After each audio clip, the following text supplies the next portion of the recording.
These fantastic women on here.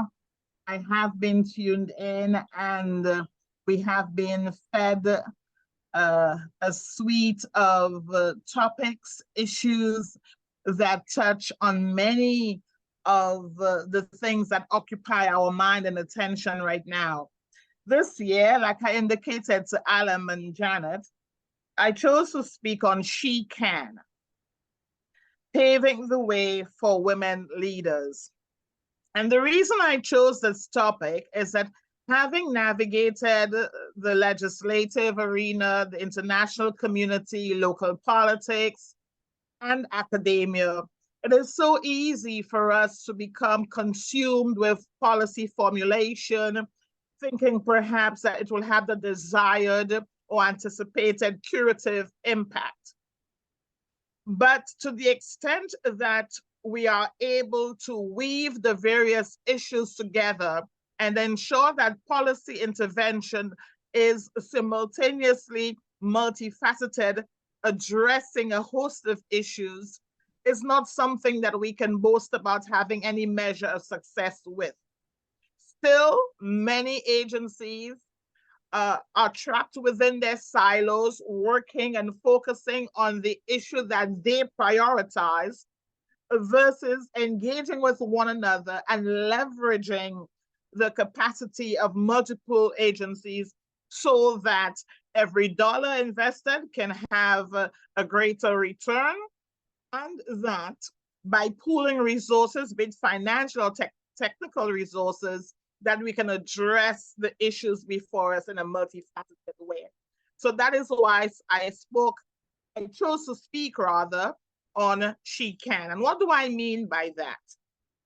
We know that within the political directorate, for example, that the world over we are consumed with meeting a prudentially acceptable statistical metric with respect to the number of women involved in active politics and policy making. And that, as laudable as it may sound, to the extent that many countries are edging towards meeting that metric, the real question is, apart from that statistical representation, how much impact and influence do the women in these positions actually have? And that's one.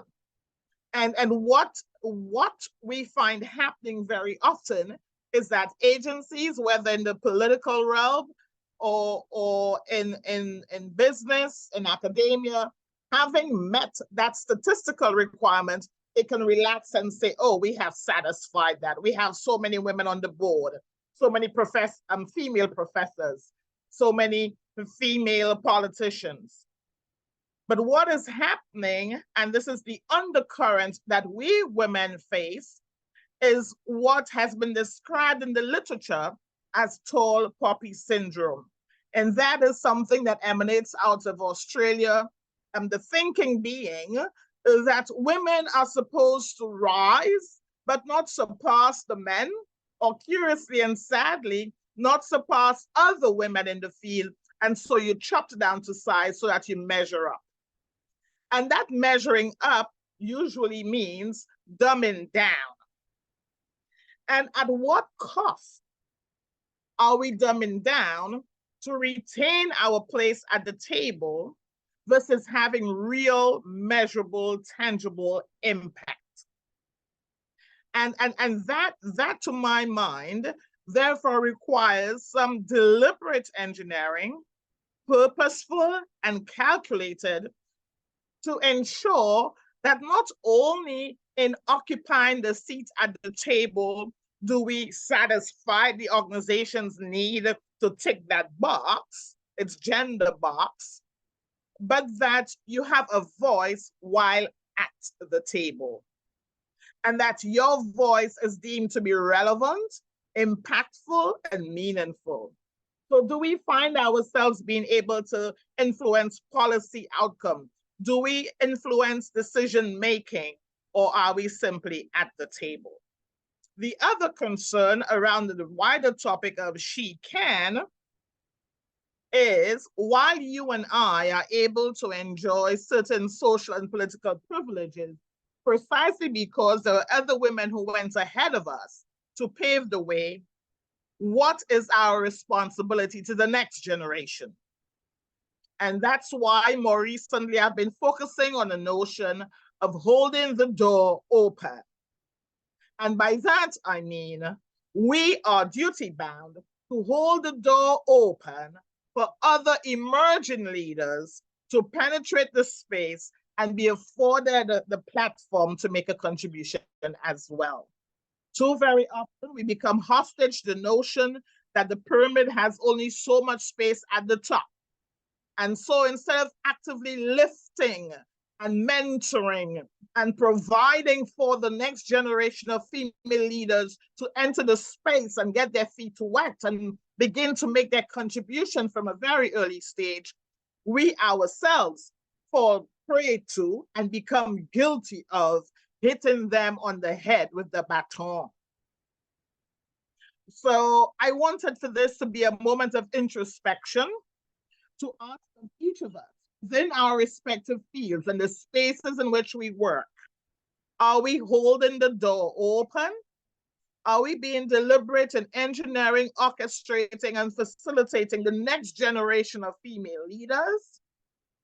And with respect to empowerment, therefore, how much space are we carving out alongside ourselves within the very spaces we find ourselves in, so that we can do the active social engineering to ensure not only the continuity of women in leadership positions, but to expand the space to allow for more of them to participate more meaningfully. In that regard, therefore,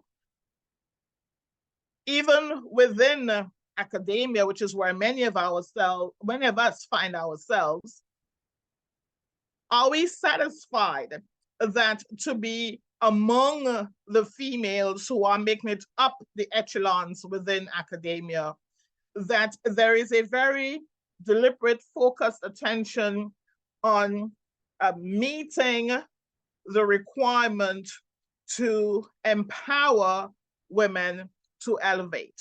Do we have within universities, for example, a quota of scholarships dedicated to and purposefully targeting women scholars or female scholars?